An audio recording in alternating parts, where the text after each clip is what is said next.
The Godfather is a couple of films, part 1 and part 2. There's also a part 3. Most people think that part 3, made rather later, is a bit of a failure. I think that too. I'm not going to say anything about part 3. They're based on a book written, I think, in 1969 called The Godfather, which was a story about an imaginary mafia family in New York. And the first film is based on that, and the second film develops both forward and backward in time the story of the same family.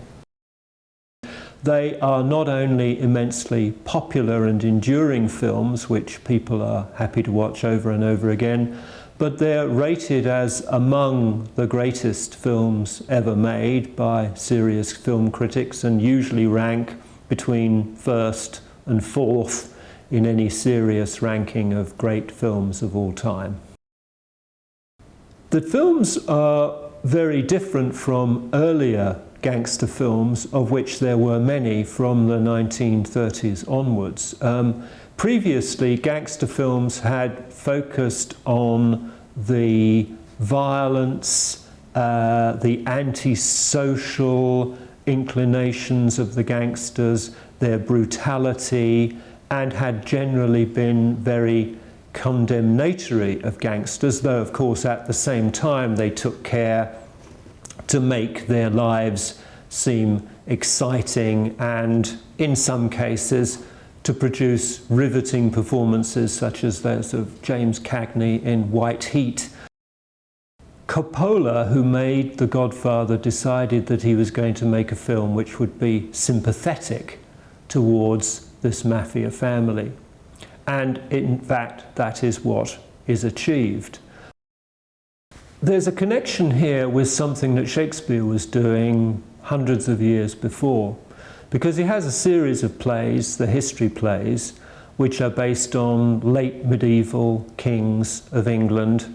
And these people, in reality, were probably rather ignorant, certainly brutal and unscrupulous people who were constantly seizing the crown from one another and then plotting to take the crown from whoever currently had it. Shakespeare turns some of these people into vastly heroic figures and makes out of this history a marvelously artistic structure of human psychology. Probably the highest achievement in Shakespeare's history plays is the Henry plays, which are really 3 plays, the 2 parts of Henry IV and then Henry V. And those 3 plays are really about Henry V. First of all, when he's Prince Hal, growing up, learning to become a king, and then in Henry V, being the king, invading France and defeating the French.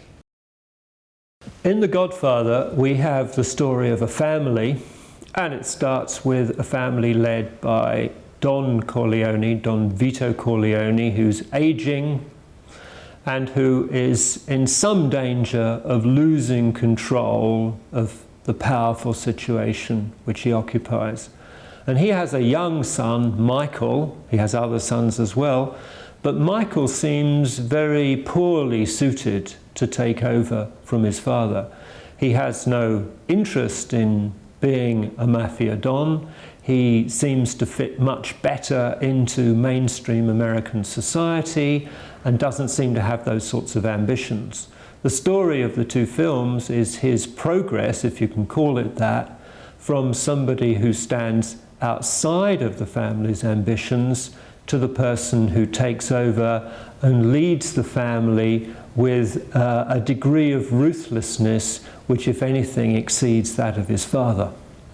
In Shakespeare, we have the same structure. In Henry IV, parts 1 and 2, the king, Henry IV, is aging and not fully in control of the situation. And he makes a number of strategic mistakes in dealing with his rivals, which put the crown in danger and which are really rescued by the young Henry V, as he will be, who kills Hotspur in battle, Hotspur being one of the most significant potential enemies of the king.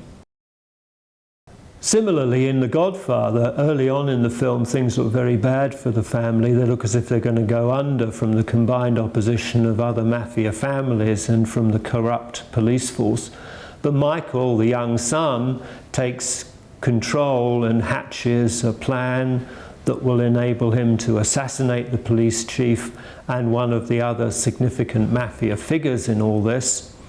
And that reverses the situation and puts the Corleone family back in control, at least for some period of time. There's a big emphasis in both these narratives on the idea of deception. So one of the ways in which The Godfather differs from previous films about gangsters and mafia is that there's much less emphasis on physical power and much more emphasis on being able to read other people's psychologies.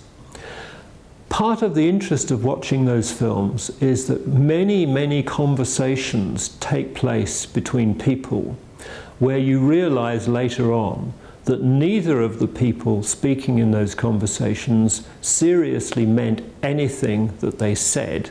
They were both trying to deceive the other parties. And the people who win in these situations are the people who are able to deceive the others and are able to know when somebody else is trying to deceive them. And that's what gives Michael his power over other people. It's not physical power. He never, except on one occasion early on, uses any physical violence himself. And although there are moments of extreme violence in the film, most of the film is not a violent film. Most of it consists simply of listening to people having conversations and working out why they are saying what it is they're saying. Now, when you talk about deception, it can sound as if you're talking about something which is very selfish, about something which we would all feel very ashamed. But in many ways, deception is part of the fabric of our ordinary lives. We deceive people sometimes for the best of reasons. We do not tell people the truth when they ask us whether we like their most recent haircut. We do not tell our children the truth always when they ask us whether we like the painting that they have just done. We are deceptive in many ways. Some of those ways are ways that we would feel ashamed of if other people knew about it, but many of them are really just part of our ordinary life. Our whole lives are made up of deceptions, small and sometimes large. So what we have in The Godfather is a picture of human deception writ much larger than any of us normally experience in our ordinary lives. And deception becomes, for these people, vastly more important than it normally is, because their capacity to deceive other people and to know when other people are deceiving them can actually, for those people, mean the difference between life and death. So we see a similar level of interest in the idea of deception in the Henry plays, and we see this particularly in the development of Henry V's personality. Henry, when he's a young man, is a drunkard, a carouser, somebody whose friends are robbers and thieves. But Henry makes it clear that he's quite consciously engaging in this behaviour and that he intends later on to undergo a change because, as he puts it, by changing in that dramatic way, he will bring more credit on himself than if he had simply been a good, honest and sober citizen from the beginning. I suppose there are other stories in which deception and manipulation play an enormous part. What both Shakespeare and the makers of the Godfather films managed to do was to show their heroes as Machiavellian and deceptive, and yet at the same time to get us on their side. And they do that partly by giving those characters other admirable traits. So both the young Henry and Michael are extremely brave physically, and they're extremely resourceful. They're able to rescue very dire situations that look as if things are going to go very badly. Henry at the Battle of Agincourt looks as if he's facing defeat and the annihilation of his army by the vast superior powers of the French, yet he manages to rally his troops, give them the courage to defeat the French. Michael is part of a family that looks as if it's going under, yet he manages to put together a plan that completely reverses their fortunes.